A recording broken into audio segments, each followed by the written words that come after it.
പവിത്രത്തിൻ്റെ ഒരു അപ്കമിങ് എപ്പിസോഡിലേക്ക് എല്ലാവർക്കും സ്വാഗതം. ശങ്കരനാരായണനും പത്മവും ഫാമിലിയും തൃക്കാർത്തികയ്ക്ക് തങ്ങളുടെ വീട്ടിലേക്ക് വിക്രമിൻ്റെ ഫാമിലിയെ ക്ഷണിക്കുന്നുണ്ട്. അത് പ്രകാരം നമ്മുടെ മാഷും പത്മവും പോകുന്നില്ല, ബാക്കിയുള്ളവരെല്ലാവരും വേദയുടെ വീട്ടിലേക്ക് പോകുന്നുണ്ട്. അവിടെ വെച്ച് നടക്കുന്ന സംഭവത്തെക്കുറിച്ചാണ് ഇന്നത്തെ വിശേഷത്തിൽ പറയാൻ പോകുന്നത്. അങ്ങനെ വേദയുടെ വീട്ടിലേക്ക് പോവാനായി നമ്മുടെ നന്ദിനി ഡ്രസ്സ് മാറ്റിയിട്ട് വരുവാണ്. മുല്ലപ്പൂവൊക്കെ ചൂടി നല്ല സുന്ദരിയായിട്ട് വന്നിരിക്കുകയാണ്. എന്നിട്ട് നമ്മുടെ കമലാമ്മയോട് ചോദിക്കുന്നുണ്ട്, എങ്ങനെയുണ്ട് അമ്മേ, ഞാൻ അടിപൊളിയായിട്ടുണ്ടോ എന്ന് ചോദിക്കുകയാണ്. കമലാമ്മ ദേഷ്യത്തിലാണ് ഇരിക്കുന്നത്. ഇവരെല്ലാം പോകുന്നത് കമലാമ്മയ്ക്ക് അത്രയ്ക്ക് ഇഷ്ടപ്പെടുന്നില്ല. അങ്ങനെ കമലാമ്മ ചോദിക്കുന്നുണ്ട്, എന്തിനാ നീ അത് എന്നോട് ചോദിക്കുന്നത്, വേറെ ആരോടും ചോദിക്കാൻ നിനക്ക് കണ്ടില്ലേന്ന് ചോദിക്കുകയാണ്. ഇത് കേട്ട് നന്ദിനിക്ക് വിഷമാവുന്നുണ്ട്. അമ്മേ, ഞാൻ പതിവ് പോലെ ചോദിച്ചതല്ലേ, അമ്മ എന്തിനാ ഇങ്ങനെ ദേഷ്യപ്പെടുന്നതെന്ന് ചോദിക്കുന്നുണ്ട്. എന്നാൽ മാഷ് പറയുന്നുണ്ട്, എന്തിനാ കമലത്തെ നീ വിഷമിപ്പിക്കുന്നത്, നീ അപ്പുറത്തേക്ക് പോ എന്ന് പറയുകയാണ്. അപ്പോഴേക്കും വേദയും വിക്രമും ഡ്രസ്സ് മാറ്റി വരുന്നുണ്ട്. വേദ പറയുന്നുണ്ട്, വിക്രം അമ്മയോട് യാത്ര ചോദിക്കുക, അമ്മയോട് വരാൻ പറ എന്നിങ്ങനെ പതുക്കെ പറയുകയാണ്. അങ്ങനെ വിക്രം കമലാമ്മയുടെ അടുത്തേക്ക് ചെല്ലുന്നുണ്ട്. അമ്മേ, അമ്മ വരുന്നില്ലേന്ന് ചോദിക്കുകയാണ്. ഇത് കേട്ടതും കമലാമ്മ ദേഷ്യപ്പെടുന്നുണ്ട്. ഞാൻ വരുന്നോന്നോ, എന്തിനാ ഞാൻ വരുന്നത്, നിങ്ങൾ തന്നെ അധികമല്ലേ, ഞാൻ പറഞ്ഞിട്ടുണ്ട് എന്നോട് മിണ്ടും പറയും ഒന്നും ചെയ്യണ്ട, ഞാൻ എങ്ങോട്ടും വരുന്നില്ലെന്ന്, നിങ്ങൾ എന്താന്ന് വെച്ചാൽ ചെയ്തോ എന്ന് പറയാണ്. അങ്ങനെ അച്ഛനോട് യാത്ര പറഞ്ഞ് അവിടെ നിന്നും അവരിറങ്ങുവാണ്. അവർ പോയ വഴിയെ കമലമ്മ വളരെ സങ്കടത്തോടെ ഇങ്ങനെ നോക്കിയിരിക്കുകയാണ്. ഇത് മാഷ് ശ്രദ്ധിക്കുന്നുണ്ട്. മാഷ് കമലത്തോട് ചോദിക്കുന്നുണ്ട്, എന്താ കമലം, നിനക്കും അവരുടെ കൂടെ പോകാൻ ആഗ്രഹമുണ്ടെന്ന് എനിക്കറിയാം, പക്ഷേ നീ അത് കാണിക്കുന്നില്ലെന്ന് മാത്രം. അപ്പോൾ കമലാമ്മ പറയുന്നുണ്ട്, പിന്നെ ഞാൻ അവരോടൊപ്പം ഇങ്ങനെ ചുറ്റി നടക്കാനൊക്കെ ആഗ്രഹിച്ചിരിക്കുകയല്ലേ, നിങ്ങൾ എന്തിനാ ഞാൻ ചിന്തിക്കാത്ത കാര്യങ്ങളൊക്കെ ഇങ്ങനെ പറയുന്നതെന്ന് ചോദിക്കുകയാണ്. എന്നാലും കമലം, ആ ശങ്കരനാരായണൻ ഇവിടെ വന്നപ്പോൾ നീ അവരെ അപമാനിച്ചു വിട്ടത് അത്ര ശരിയായില്ല. ഉടനെ കമലാമ്മ പറയുന്നുണ്ട്, നിങ്ങൾക്കത് ശരിയായില്ലെന്ന് തോന്നാം, പക്ഷേ എനിക്ക് എൻ്റെ ശരിയാണ് അത്. നിങ്ങൾക്ക് എൻ്റെ പക്ഷത്തു നിന്ന് ചിന്തിക്കാൻ കഴിയില്ല അല്ലേ, ഇപ്പോഴും അവർ വിഷമിച്ചു എന്നാണ് നിങ്ങളുടെ വിഷമം. പിന്നെ ഈ ശങ്കരനാരായണൻ എത്ര വട്ടം ഇവിടെ കയറി വന്നിട്ടുണ്ട്, നമ്മളെ വഴക്ക് പറയാൻ മാത്രമല്ലേ അദ്ദേഹം ഇവിടെ വന്നിട്ടുള്ളത്, എന്നിട്ടിപ്പോൾ സ്നേഹം അഭിനയിച്ച് വന്നിരിക്കുക എന്ന് നമ്മുടെ കമലാമ്മ പറയുന്നുണ്ട്. വേദയുടെ വീട്ടിലാണെങ്കിൽ ഇവരെല്ലാവരും വരുന്നു എന്നറിഞ്ഞ് വളരെ സന്തോഷത്തിലാണ്. എല്ലാ അറേഞ്ച്മെൻറ്റ്സും ചെയ്തിട്ടുണ്ട്. അങ്ങനെ ദീപ്തി സന്തോഷത്തോടെ പത്മത്തോട് ചോദിക്കുന്നുണ്ട്, എന്താ വിക്രമേട്ടനെയും വേദേച്ചിയൊന്നും കാണാത്തതമ്മേ, എനിക്ക് വിക്രമേട്ടനെ കാണാൻ കൊതിയായി എന്ന് പറയുകയാണ്. ഇത് കേട്ടിട്ട് പത്മം പറയുന്നുണ്ട്, ദേ ദീപ്തി, നിനക്കറിയാലോ വേദയും വിക്രമും മാത്രമല്ല ഇങ്ങോട്ടേക്ക് വരുന്നത്, കൂടെ നന്ദിനിയുണ്ട്, നീ അത് ശ്രദ്ധിക്കണം. ശ്രീജ അത്ര പ്രശ്നക്കാരിയല്ല, പക്ഷേ നന്ദിനി, അവളോട് സംസാരിക്കുകയും പെരുമാറുകയും നീ ചെയ്യുമ്പോൾ വളരെ ശ്രദ്ധിച്ച് വേണം. നമ്മുടെ വീട്ടിൽ വരുന്ന അതിഥികളാണ് അവർ, അതുകൊണ്ട് അവർക്കൊരു ഇഷ്ടക്കേടും ഉണ്ടാവാൻ പാടില്ല. അതുകൊണ്ട് അവരോട് സംസാരിക്കുകയും അവരോട് പെരുമാറുകയൊക്കെ ചെയ്യുമ്പോൾ കുറച്ച് ശ്രദ്ധിച്ചോളണം എന്ന് പറയുകയാണ്. അങ്ങനെ നമ്മുടെ ശ്രീയോടും പറയുന്നുണ്ട്. ശ്രീക്ക് ഒട്ടും ഇഷ്ടപ്പെടുന്നില്ല. ശ്രീ പറയുന്നുണ്ട്, അതെ, എന്തിനാ അവരെ ഇങ്ങോട്ടേക്ക് ക്ഷണിച്ചത്, എനിക്കിഷ്ടപ്പെട്ടില്ല. പിന്നെ അച്ഛൻ അന്ന് അവിടെ അങ്ങോട്ടാണ് പോകുന്നതെന്ന് പറഞ്ഞിരുന്നെങ്കിൽ ഞാൻ കൂടെ വരില്ലായിരുന്നു. മിണ്ടാതെ പോയതുകൊണ്ടാണ് ഞാൻ അന്ന് അങ്ങോട്ടേക്ക് വന്നത്. പിന്നെ എന്തിനാ ഇത്തരത്തിലുള്ളവരൊക്കെ നമ്മുടെ വീട്ടിലേക്ക് ക്ഷണിക്കുന്നത് അച്ഛാ എന്ന് പറയാണ്. അത് ശങ്കരനാരായണൻ ഒട്ടും ഇഷ്ടപ്പെടുന്നില്ല. ശ്രീയോട് പറയുന്നുണ്ട്, ദേ ശ്രീ, നീ അവരെക്കുറിച്ച് ഇങ്ങനെയൊന്നും സംസാരിക്കരുത്, അവരിപ്പോൾ നമ്മുടെ ബന്ധുക്കളാണ്, നീ അത് ചിന്തിക്കണം. അത് അവർ വരുമ്പോഴും നീ ഇഷ്ടക്കേടൊന്നും കാണിക്കാൻ പാടില്ല. അച്ഛൻ പറയുന്ന വാക്കാണ്, നീ അനുസരിച്ചേ പറ്റൂ എന്ന് പറയുന്നുണ്ട്. എന്നാൽ ഇഷ്ടമില്ലാതെ മുഖത്തോടു കൂടി ശ്രീ നിൽക്കുവാണ്. നമ്മുടെ മുത്തശ്ശിയും വാണിയും കൊടുക്കുവാണ്. ശ്രീ, അച്ഛൻ പറഞ്ഞത് നീ കേട്ടല്ലോ. വിക്രമിനെയും ഫാമിലിയെയും അച്ഛൻ അംഗീകരിച്ചു കഴിഞ്ഞു. അച്ഛനായിരുന്നു ഏറ്റവും അവരോട് ഇഷ്ടക്കേടുണ്ടായിരുന്നത്. ഇപ്പോൾ അച്ഛൻ അംഗീകരിച്ചു കഴിഞ്ഞു. അതുകൊണ്ട് നീയും അവരെ അംഗീകരിച്ചേ പറ്റൂ. അവരുടെ ഫാമിലി മൊത്തമാണ് നമ്മുടെ വീട്ടിലേക്ക് വിരുന്നിനായി വരുന്നത്. അതുകൊണ്ട് അവർക്ക് അർഹിക്കുന്ന ഒരു മാന്യത നീ കൊടുത്തേ പറ്റൂ എന്ന് പറയുവാണ്. അങ്ങനെ എല്ലാവരും വരുന്നുണ്ട്. ദീപ്തി ഓടിച്ചെല്ലുവാണ്, ചേട്ടാ ചേച്ചി എന്നും വിളിച്ചുകൊണ്ട്. അങ്ങനെ ആരതി ഒഴിഞ്ഞിട്ടാണ് ഫസ്റ്റ് ടൈം എല്ലാവരും വരുന്നത് കൊണ്ട് തന്നെ അവർ ആരതി ഒഴിഞ്ഞിട്ടാണ് കയറ്റുന്നത്. ആരതി ദീപ്തിയുടെ കയ്യിലാണ് കൊടുക്കുന്നത്. കഴിഞ്ഞതിന് ശേഷം ദീപ്തി ചോദിക്കുന്നുണ്ട്, ചേട്ടാ വിക്രമേട്ടാ, എത്രയാ എനിക്ക് തരുന്നത്, 5 10 ഒന്നും പോരാട്ടോ, എനിക്ക് 1000 രൂപ തന്നെ വേണമെന്ന് പറയാണ്. ഇത് കേട്ടിട്ട് നന്ദിനിക്ക് ദേഷ്യം വരുന്നുണ്ട് കേട്ടോ. ഇങ്ങനെയൊക്കെ സ്വാതന്ത്ര്യത്തോടെ വിക്രമിനോട് പെരുമാറുന്നത് അവൾക്ക് ഒട്ടും ഇഷ്ടപ്പെടുന്നില്ല. പിറുപിറുന്നിങ്ങനെ പറഞ്ഞുകൊണ്ടിരിക്കുന്നുണ്ട്, ആരും കേൾക്കുന്നില്ലെന്ന് മാത്രം. അങ്ങനെ ദീപ്തി പറയുന്നുണ്ട്, ചേട്ടാ എൻ്റെ കയ്യിൽ ക്യാഷ് വേണ്ട, എനിക്ക് ഗൂഗിൾ പേ ചെയ്ത് തന്നാൽ മതി എന്ന് പറയാണ്. അതുപ്രകാരം വിക്രം 1000 രൂപ ഗൂഗിൾ പേ ചെയ്ത് കൊടുക്കുവാണ്. ഉടനെ നന്ദിനി പറയുന്നുണ്ട്, ദേ ഒരു ആരതിക്ക് 1000 രൂപയോ, ഇതൊക്കെ കുറച്ച് ഓവറാ കേട്ടോ വിക്രം എന്ന് പറയുക. അങ്ങനെ സന്തോഷത്തോടെ എല്ലാവരും അകത്തേക്ക് കയറിയിരിക്കുന്നുണ്ട്. അങ്ങനെ വിശ്വത്തിൻ്റെ മോള് ശങ്കരനാരായണ ചോദിക്കുന്നുണ്ട്, മുത്തശ്ശ എന്തിനാ ഇത്രയും വലിയ വീട് കെട്ടിവെച്ചിരിക്കുന്നത് എന്ന് ചോദിക്കുകയാണ്. അപ്പോൾ ശങ്കരനാരായണൻ പറയുന്നുണ്ട്, അത് നിനക്കും പിന്നെ നിൻ്റെ വേദാമുണ്ടല്ലോ, വേദാമയ്ക്ക് പിറക്കുന്ന കുഞ്ഞുങ്ങൾക്കും ഓടി നടന്ന് വളരാനുള്ള വീടാ. അതിനാ മുത്തശ്ശൻ ഇങ്ങനെ വലിയ വീട് വെച്ചിരിക്കുന്നതെന്ന് പറഞ്ഞ് മനസ്സിലാക്കി കൊടുക്കുന്നുണ്ട്. അങ്ങനെ എല്ലാവരെയും പരിചയപ്പെടുത്താൻ വേണ്ടി പറയുകയാണ്. ഇതൊക്കെ ആരാ എന്ന് ചോദിക്കുന്നുണ്ട്. ദീപ്തി ചെറിയമ്മയാണെന്നും അങ്ങനെ ചെറിയച്ഛനാണെന്നും വല്യച്ഛനാണെന്നും ഒക്കെ ഇങ്ങനെ മാമനാണ് എന്നൊക്കെ ഇങ്ങനെ പറഞ്ഞ് പരിചയപ്പെടുത്തി കൊടുക്കുകയാണ് വേദ. നേത്തുക്കാത്തികത ആയതുകൊണ്ട് മോളെ നീയാണ് വിളക്ക് കൊളുത്തേണ്ടത് എന്ന് വേദിയോട് പറയുന്നുണ്ട് പത്മം. അങ്ങനെ എല്ലാവരും പൂജാമുറിയിലേക്ക് ചെല്ലുവാണ്. അങ്ങനെ ആദ്യത്തെ വിളക്ക് തന്നെ നമ്മുടെ വേദ കത്തിക്കുന്നുണ്ട്.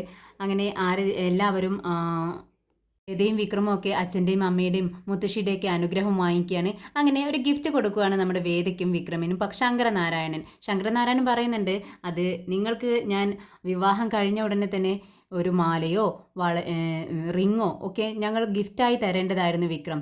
പക്ഷെ നിനക്ക് ഞങ്ങൾക്ക് അങ്ങനെ തരാനുള്ള ഒരു സാഹചര്യം ഉണ്ടായില്ല. നിന്നെ മനസ്സിലാക്കാൻ ഞാൻ ഒരുപാട് വൈകിപ്പോയി. അതുകൊണ്ട് തന്നെ ഒരു അവസരത്തിൽ ഞാൻ അത് നിനക്ക് തരാൻ വേണ്ടി ആഗ്രഹിക്കുന്നു എന്ന് പറയുകയാണ്. ഇത് തരേണ്ടത് ഞാനല്ല, ഇത് എന്നെ അണിയിക്കേണ്ടത് ശ്രീയാണെന്ന് പറഞ്ഞുകൊണ്ട് ശ്രീയെ അടുത്തേക്ക് വിളിക്കുന്നുണ്ട്. ശങ്കരനാരായണൻ ചോദിക്കുന്നുണ്ട്, അതെ എന്തിനാ അച്ഛാ അച്ഛൻ തന്നെ കൊടുത്താൽ മതി എന്ന് പറയുന്നു. പക്ഷേ മുറപ്രകാരം നീയാണിത് ചെയ്യേണ്ടതെന്ന് ശങ്കരനാരായണൻ പറയുവാണ്. മനസ്സില്ലാ മനസ്സോടെ അച്ഛൻ്റെ അടുത്തേക്ക് വരുന്നുണ്ട്. അങ്ങനെ ഒരു ചെയിൻ എടുത്ത് കൊടുക്കുവാണ്. അത് നമ്മുടെ വിക്രമിനെ അണിയിക്കുന്നുണ്ട്. അങ്ങനെ കൈ ചെയിനും റിങ്ങും എല്ലാം അണിയിച്ച് കൊടുക്കുന്നുണ്ട് ഒന്നും ഇഷ്ടത്തോടെയല്ല, ഇവരെല്ലാം നിർബന്ധിക്കുന്നത് കൊണ്ട് മാത്രമാണ് ഇങ്ങനെയെല്ലാം ചെയ്യുന്നത്. അങ്ങനെ നന്ദിനിക്ക് ഇത് കണ്ടിട്ട് ആകെ അസൂയോടാണ് നിൽക്കുന്നത്. എല്ലാം സ്വർണ്ണമാണല്ലോ, സ്വർണ്ണ വള, സ്വർണ്ണമാല, റിങ് എല്ലാം ഉണ്ടല്ലോ, എന്താ ഇവരുടെയൊക്കെ ഒരു ഭാഗ്യമെന്ന് പറയാട്ടോ. അപ്പോഴേക്കും വേദയ്ക്ക് മാല ഇട്ട് കൊടുക്കുന്നുണ്ട്. ഇതുപോലെ വിക്രമിനുള്ള എല്ലാ സംഭവങ്ങളും നമ്മുടെ വേദയ്ക്കും ഇട്ട് കൊടുക്കുക. ഇതൊന്നൊക്കെ കണ്ട് നമ്മുടെ നന്ദിനി കണ്ണുകടിയോടെ നിൽക്കുവാണ്. നന്ദിനിക്ക് ഒട്ടും സഹിക്കാൻ കഴിയുന്നില്ല. ഇതൊന്നും വേണ്ടായിരുന്നു സർ എന്ന് പറയുന്നുണ്ട് വിക്രം. അപ്പോൾ ശങ്കരനാരായണൻ പറയുന്നുണ്ട്, ഇതെല്ലാം ഞങ്ങളുടെ അവകാശങ്ങളാണ്, ഇതെല്ലാം ഞങ്ങൾ ചെയ്യേണ്ട ചടങ്ങുകളായിരുന്നു, അത് കുറച്ച് വൈകിപ്പോയി എന്ന് മാത്രമേ ഉള്ളൂ എന്ന് പറയുന്നുണ്ട്. ഈ ശങ്കരനാരായണനും വിക്രമും കൂടി ടെറസിലേക്ക് കയറി പോകുന്നുണ്ട്. ശങ്കരനാരായണൻ വിക്രമിനോട് പറയുന്നുണ്ട്, വിക്രം നീ എത്ര നല്ല മനുഷ്യനാണ്, എത്ര നല്ല സ്നേഹമുള്ള മനുഷ്യനാണ്, എല്ലാവരെയും ഒരുപോലെ കാണുന്നു, നീ ഒരു വലിയ മനുഷ്യൻ തന്നെ. പക്ഷേ എനിക്കത് തിരിച്ചറിയാൻ ഞാൻ വളരെ വൈകിപ്പോയി, അതുകൊണ്ട് നീ എന്നോട് ക്ഷമിക്കണം എന്ന് പറയുകയാണ്. ഇത് കേട്ടതും വിക്രം പറയുന്നുണ്ട്, എന്തിനാ സാർ എന്നോട് ഇങ്ങനെ ഇടയ്ക്കിടയ്ക്ക് ക്ഷമ ചോദിക്കുന്നത്? ഞാൻ അതിനു മാത്രം നിങ്ങൾ ഒരു തെറ്റും ചെയ്തിട്ടില്ല. ഇത്രയും വലിയൊരു ജഡ്ജാണ്, ഇത്രയും വലിയൊരു സ്ഥാനത്ത് നിൽക്കുന്ന ഒരാളാണ് നിങ്ങൾ. എന്നോട് ഇങ്ങനെ ക്ഷമ ചോദിക്കാൻ പാടില്ല. അത് ഞാൻ അമ്പലത്തിൽ വെച്ച് തന്നെ നിങ്ങളോട് പറഞ്ഞിട്ടുള്ളതല്ലേ. നിങ്ങൾ ക്ഷമ ചോദിക്കുമ്പോൾ ഞാനാണ് ഇവിടെ ചെറുതായി പോകുന്നതെന്ന് പറയുകയാണ്. എന്നാൽ ശങ്കരനാരായണൻ പറയുന്നുണ്ട്, എൻ്റെ മകൾക്ക് വേണ്ടി ഞാൻ ഒരാളെ സെലക്ട് ചെയ്തിരുന്നെങ്കിൽ നിന്നോളം വരില്ലായിരുന്നു. എനിക്ക് അത് ഉറപ്പുണ്ട്. നിന്നെപ്പോലെ ഒരു നല്ലൊരു വ്യക്തിയെ എൻ്റെ മകൾക്ക് കൊടുക്കാൻ എനിക്ക് ഒരിക്കലും സാധിക്കില്ലായിരുന്നു. പിന്നെ അവൾ നിന്നെ വിട്ടുതരാതെ ഇരിക്കുന്ന സമയത്ത് എനിക്ക് ചിന്തിക്കണമായിരുന്നു, അവൾ ഒരു നല്ലതിനെ മാത്രമേ സെലക്ട് ചെയ്യത്തുള്ളൂ, അതുകൊണ്ട് മാത്രമാണ് അവളിങ്ങനെ വാശി പിടിക്കുന്നതെന്ന്. പക്ഷേ ഞാൻ അത്രയും ചിന്തിച്ചില്ല. ഇത് കേട്ട് വിക്രം പറയുന്നുണ്ട്, സർ ആ പറഞ്ഞത് ശരിയാണ്, അവൾ വളരെ ബുദ്ധിശാലിയാണ്. ഞാനും അവളെ ഒരുപാട് വിഷമിപ്പിച്ചിട്ടുണ്ട്. സാറിനറിയാവോ, ഞാൻ അവളോട് സ്നേഹം കാണിച്ചിട്ടില്ല. എത്ര തവണ അവളോട് ഞാൻ എൻ്റെ വീട്ടിൽ നിന്നും ഇറങ്ങിപ്പോവാൻ പറഞ്ഞിട്ടുണ്ടെന്നറിയാവോ? സാറിനോട് ഞാൻ പറഞ്ഞിട്ടില്ലേ, എൻ്റെ വീട്ടിൽ നിന്നും അവളെ ഇറക്കിക്കൊണ്ടുപോവാം, നിങ്ങൾക്ക് എപ്പോഴും ഇറക്കിക്കൊണ്ടുപോവാം, ഞാൻ അവളെ പിടിച്ചു വെച്ചിട്ടില്ലെന്ന് നിങ്ങളോട് ഞാൻ പറഞ്ഞിട്ടുണ്ട്. ഒരിക്കലും ഞാൻ അവളോട് സ്നേഹത്തോടെ പെരുമാറിയിട്ടില്ല. അപ്പോഴൊക്കെ അവൾ എത്രമാത്രം വിഷമിച്ചിട്ടുണ്ടാവുമെന്ന് എനിക്കിപ്പോൾ ചിന്തിക്കാൻ കഴിയുന്നുണ്ട്. അതുകൊണ്ട് എനിക്കിപ്പോൾ എന്നോട് തന്നെ പുച്ഛം തോന്നുന്നുണ്ട് എന്ന് പറയുവാണ്. ഇത് കേട്ട് ശങ്കരനാരായണൻ പറയുന്നുണ്ട്, അതെ നിനക്കറിയാമോ വിക്രം, ഞാൻ ഈ കാണുന്ന ശങ്കരനാരായണൻ ആയിരുന്നില്ല മുൻപൊരിക്കൽ. അന്ന് ഞാൻ ഈ ഒരു ഫീൽഡിലേക്ക് ഇറങ്ങിയപ്പോൾ ഞാൻ എടുക്കുന്ന കേസുകളെല്ലാം ഞാൻ തോറ്റിട്ടേ ഉണ്ടായിരുന്നുള്ളൂ. പിന്നീട് എനിക്ക് മോൾ ജനിച്ചു, എൻ്റെ വേദമോള്. അന്ന് മുതലാണ് എനിക്ക് കേട്ടുന്ന കേസുകളിലെല്ലാം ഞാൻ എല്ലാം ജയിച്ചു തുടങ്ങി. ഞാൻ ഓരോ പടിപടിയായി മുകളിലേക്ക് കയറി തുടങ്ങി. എടുക്കുന്ന കേസുകളെല്ലാം ഞാൻ വിജയിച്ചു. വളരെ അഭിമാനത്തോടെയാണ് ശങ്കരനാരായണൻ ഇതൊക്കെ പറയുന്നത്. അതിനെല്ലാം കാരണം സാറിൻ്റെ ബുദ്ധിശക്തിയല്ലേ എന്ന് വിക്രം ചോദിക്കുകയാണ്. അല്ല വിക്രം, അതല്ല കാരണം. എൻ്റെ മോളുടെ ഭാഗ്യമാണ്. എനിക്ക് വേദമോൾ പിറന്നതിന് ശേഷമാണ് എനിക്ക് ഈ കണ്ട സ്വത്തുക്കളും എൻ്റെ ബിസിനസ്, എൻ്റെ എല്ലാ സാമ്രാജ്യങ്ങളും എനിക്കുണ്ടായത്. ഞാൻ ഇന്നും അത് വിശ്വസിക്കുന്നു എന്ന് പറയാണ്. ഇത് കേട്ടിട്ട് വിക്രം പറയുന്നുണ്ട്, സാർ ആ പറഞ്ഞത് ശരിയാണ്. വേദ എൻ്റെ ജീവിതത്തിലേക്ക് വന്നതും എനിക്ക് എത്രത്തോളം മാറ്റമുണ്ടായെന്ന് എനിക്കറിയാം. ഞാൻ ഒരിക്കലും വിചാരിച്ചിട്ടില്ല ഞാൻ ഇത്രയും നല്ലൊരു വ്യക്തിയായി ഇനിയൊരു ജീവിതം ഉണ്ടാവുമെന്ന്. എൻ്റെ അച്ഛനും അമ്മയും ആഗ്രഹിച്ചതുപോലെയാണ് ഞാൻ ഇപ്പോൾ ജീവിക്കുന്നത്. എൻ്റെ അച്ഛൻ ഒരിക്കലും എന്നോട് മിണ്ടത്തില്ല എന്നാണ് ഞാൻ വിചാരിച്ചിരുന്നത്. പക്ഷേ കണ്ടില്ലേ, എൻ്റെ അച്ഛനെയും എന്നെ മാറ്റിയെടുത്തതുപോലെ എൻ്റെ അച്ഛനെയും മാറ്റിയെടുക്കാൻ വേദയ്ക്ക് കഴിഞ്ഞു എന്ന് പറയുകയാണ്. ഇത് കേട്ട് ശങ്കരനാരായൺ പറയുന്നുണ്ട്, വിക്രം ഇപ്പോഴും എനിക്ക് എന്നോട് നിനക്ക് ദേഷ്യമുണ്ടല്ലേ എന്ന് ചോദിക്കുന്നുണ്ട്. അതെന്താ സാർ അങ്ങനെ പറയുന്നത്? എനിക്ക് ഒരു ദേഷ്യവുമില്ല. എനിക്ക് സാറിനോട് ബഹുമാനവും സ്നേഹവും മാത്രമേ ഉള്ളൂ എന്ന് പറയാണ്. അപ്പോൾ നീ നിൻ്റെ അച്ഛനെ അച്ഛൻ എന്നല്ലേ വിളിക്കുന്നത്, പക്ഷേ എന്നെ കണ്ടില്ലേ സാറേ എന്നല്ലേ വിളിക്കുന്നത്? അത് നമ്മൾ തമ്മിലുള്ള അകൽച്ച കൊണ്ടല്ലേ എന്ന് ചോദിക്കുകയാണ്. ഇത് കേട്ടതും വിക്രം പറയുന്നുണ്ട്, സാർ അങ്ങനെ വിചാരിക്കരുത്. ഞാൻ നിങ്ങളെ എത്രയോ വലിയൊരു മനുഷ്യനായിട്ടാണ് കാണുന്നത്. പെട്ടെന്ന് സാറ് എന്ന് വിളിമാറ്റി അച്ഛ എന്ന് വിളിക്കാൻ എനിക്ക് മാമാന്ന് വിളിക്കാനോ അച്ഛാന്ന് വിളിക്കാനോ ഒക്കെ എനിക്ക് കുറച്ചൊരു സാവകാശം വേണം. അത്രയും ഇൻറ്റിമൻസി ആവാൻ വേണ്ടി വിളിക്കാൻ വേണ്ടി സാറിനോട് ക്ഷമിക്കണം. പതുക്കെ പതുക്കെ എല്ലാം ശരിയാവും എന്ന് പറയുന്നുണ്ട്. പിന്നെ ശങ്കരനാരായൺ വിക്രമിൻ്റെ തോളിലൂടെ കൈയിട്ട് രണ്ടുപേരും ചിരിച്ച് അങ്ങനെ സംസാരിച്ച് നിൽക്കുക. ഓരോരോ കാര്യങ്ങൾ അവളുടെ ഇടയിലേക്ക് അങ്ങനെ കയറി വരുവാണ്. കാഷ്വലായ ഓരോ കാര്യങ്ങൾ പറഞ്ഞ് തമാശകൾ പറഞ്ഞ് ചിരിക്കാൻ തുടങ്ങുവാണ്. അപ്പോഴാണ് നമ്മുടെ ദീപ്തിയും വേദിയും പത്മവും നമ്മുടെ നന്ദിനി ശ്രീജ എല്ലാവരും മുകളിലേക്ക് വരികയാണ്. നന്ദിനിക്കും ശ്രീജയ്ക്കും ഒക്കെ അവർ റൂമുകളെയും ഇതൊക്കെ കാണിച്ച് വീട് പരിചയപ്പെടുത്തി കൊടുക്കുവാണ്. അപ്പോഴാണ് ഈ സീൻ അവർ കാണുന്നത്. ശങ്കരനാരായണനും നമ്മുടെ വിക്രമിൻ്റെ തോളിലൂടെ കൈയിട്ട് നിൽക്കുന്നതും രണ്ടുപേരും സംസാരിച്ച് ചിരിക്കുന്നതുമാണ് കാണുന്നത്. ദീപ്തി ചോദിക്കുന്നുണ്ട്, അല്ല ചേച്ചി ഇതെന്താണിപ്പോൾ ഇത്? രണ്ടുപേരും വളരെ ഫ്രണ്ട്സായ മട്ടിലാണല്ലോ സംസാരം. എന്തായാലും ഈ ഒരു ഫ്രണ്ട്ഷിപ്പ് ഇനി ഒരിക്കലും തകരില്ലെന്ന് നമുക്ക് പ്രതീക്ഷിക്കാം എന്ന് പറയുകയാണ്. എന്നാൽ നന്ദിനിക്ക് ഇത് ഒട്ടും ഇഷ്ടപ്പെടുന്നില്ല. നന്ദിനിക്ക് ഇങ്ങനെ കാണുന്ന നല്ല കാര്യങ്ങളൊന്നും ഇഷ്ടപ്പെടത്തില്ലല്ലോ. അതുകൊണ്ട് തന്നെ നന്ദിനി പറയുന്നുണ്ട്, ഒരു മരുമകൻ ഒരു അമ്മായിപ്പനോട് പെരുമാറുന്നത് പോലെയോ ഒരു അമ്മായിപ്പൻ മരുമകനോട് പെരുമാറുന്നത് പോലെയോ ആണോ രണ്ടുപേരും ഇപ്പോൾ നിൽക്കുന്നതും പെരുമാറുന്നതും? തോളിലൂടെയൊക്കെ കൈയിട്ട് പിടിച്ചല്ലേ ചിരിക്കുന്നതും കളിക്കുന്നതും എന്ന് ചോദിക്കുകയാണ്. ഇത് കേട്ടിട്ട് ശ്രീജ പറയുന്നുണ്ട്, നന്ദിനി നീ എന്തിനാ ഇങ്ങനെ അസൂയപ്പെടുന്നത്? എന്തിനാ കുശുമ്പ് നിനക്ക്? അങ്ങനെ വല്ല ആഗ്രഹം ഇത് കണ്ട് നിനക്ക് കുശുമ്പ് വരുന്നുണ്ടെങ്കിൽ നീ നിൻ്റെ വിനയനെയും കൊണ്ട് നിൻ്റെ വീട്ടിലേക്ക് പോ. എന്നിട്ട് നിൻ്റെ അച്ഛനോടും വിനയനോടും ഇങ്ങനെ ഒക്കെ ചെയ്ത് ചിരിച്ച് കളിച്ച് സംസാരിക്കാൻ പറ എന്ന് പറയുന്നുണ്ട്. എനിക്കിപ്പോൾ അതിൻ്റെ കേടല്ലേ എന്നിങ്ങനെ നന്ദിനിയും ചോദിക്കുന്നുണ്ട്. ഇവരെ കണ്ടതും ശങ്കരനാരായണനും വിക്രമും അങ്ങോട്ടേക്ക് വരികയാണ്. ശങ്കരനാരായണൻ താഴത്തേക്ക് ഇറങ്ങി പോകുന്നുണ്ട്. വിക്രം, എന്താ എങ്ങനെയുണ്ട് ശ്രീചേച്ചി, നന്ദിനി ചേച്ചി, നമ്മുടെ വീടൊക്കെ, വേദയുടെ വീടെന്ന് ചോദിക്കുകയാണ്. കുഴപ്പമില്ലെന്ന് പറയുന്നുണ്ട്. വേദ പെട്ടെന്ന് വിക്രമിൻ്റെ അടുത്തേക്ക് വന്നിട്ട് ചോദിക്കുന്നുണ്ട്, അല്ല എന്തായിരുന്നു രണ്ടുപേരും ഇത്ര ചിരിയും കളിയുമൊക്കെ? എന്തിനെക്കുറിച്ചായിരുന്നു സംസാരം എന്ന് ചോദിക്കുകയാണ്. അത് ഞങ്ങൾ അമ്മായും മരുമകനും കൂടി, അമ്മായിയപ്പനും മരുമകനും കൂടി അങ്ങനെ പല കാര്യങ്ങളും സംസാരിക്കും. അതെല്ലാം നീ അറിയണമെന്ന് നിനക്ക് നിർബന്ധമുണ്ടോ? എനിക്ക് പറയാൻ സൗകര്യമില്ല എന്ന് പറയുകയാണ്. ഇത് കേട്ടിട്ട് വേദയ്ക്ക് ഒട്ടും ഇഷ്ടപ്പെടുന്നില്ല. ഇപ്പം നിങ്ങൾ അങ്ങനെയൊക്കെ ആയോ? എന്നാൽ എനിക്ക് അറിയാനുള്ള അവകാശം എനിക്കുണ്ട്. ഞാൻ അദ്ദേഹത്തിൻ്റെ മകളാണ്, നിൻ്റെ ഭാര്യയുമാണ്. അതുകൊണ്ട് എന്ത് കാര്യമുണ്ടെങ്കിലും എനിക്കും അറിയാനുള്ള അവകാശമൊക്കെയുണ്ട്. നിനക്ക് എന്നോട് പറയാം എന്ന് പറയുന്നുണ്ട്. എന്നാൽ ഞാൻ പറയത്തില്ല എന്ന് പറഞ്ഞ് നമ്മുടെ വേദയുടെ മൂക്ക് പിടിച്ചൊന്ന് തിരുമ്മുവാണ് നമ്മുടെ വിക്രം. അത് വേദയ്ക്ക് ഒരുപാട് വേദനിക്കുന്നുണ്ട്. എടാ എനിക്ക് വേദനിച്ചടാ എന്ന് പറഞ്ഞുകൊണ്ട് പിറകെ ഓടുകയാണ് വേദ. എന്നാൽ ഇതൊന്നും വേദയും വിക്രമും ഇങ്ങനെയൊക്കെ ചിരിയും കളിയുമായി നടക്കുന്നതൊന്നും നന്ദിനിക്ക് ഇഷ്ടപ്പെടുന്നില്ല. അവർ കാട്ടിക്കൂട്ടുന്നത് കണ്ടില്ലേ നന്ദിനി? ഇവിടെ ഇത്രയും ആളുകളുണ്ടെന്നൊന്നും ശ്രീചേച്ചി ഇത്രയും ആളുകളുണ്ടെന്നൊന്നും അവർ ചിന്തിക്കുന്നതേയില്ല. എന്താ ഇവരൊക്കെ ഇങ്ങനെ എന്ന് ചോദിക്കുകയാണ് നന്ദിനി ശ്രീജയോട്. നമ്മുടെ വേദയാണെങ്കിൽ വിക്രമിനിട്ട് അടിക്കുക കേട്ടോ.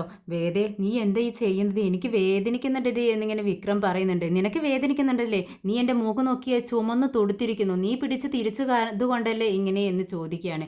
അപ്പോഴേക്കും ദീപ്തി അങ്ങോട്ടേക്ക് വരുന്നുണ്ട്. എന്താ ചേച്ചി, എന്തിനാ വിക്രമേട്ടനെ ഇങ്ങനെ അടിക്കുന്നതെന്ന് ചോദിക്കുകയാണ്. നിനക്ക് അറിയത്തില്ല എന്തിനാ അടിക്കുന്നതെന്ന്.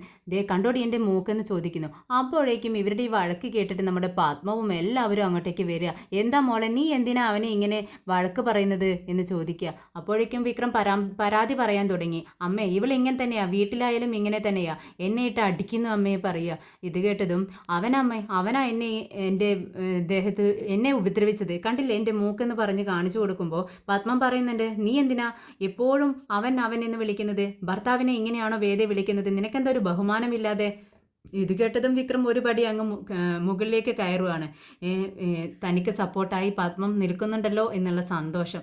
ഉടനെ തന്നെ പറയുന്നുണ്ട്, ദേ കണ്ടോ, എനിക്ക് സപ്പോർട്ടായി അമ്മയുണ്ട്. നീ എന്താ വിചാരിച്ച് എന്നോട് എനിക്ക് ചോദിക്കാനും പറയാനും ആരുമില്ലെന്നോ? കണ്ടോ അമ്മേ, ഇവൾ എന്നും ഇങ്ങനെ തന്നെയാണ്, വീട്ടിലും ഇത് തന്നെയാണ് ഇവളുടെ സ്വഭാവം. അമ്മ ഇവളെ ഒന്ന് പറഞ്ഞ് മനസ്സിലാക്കി കൊടുക്കുമെന്ന് പറയുകയാണ്.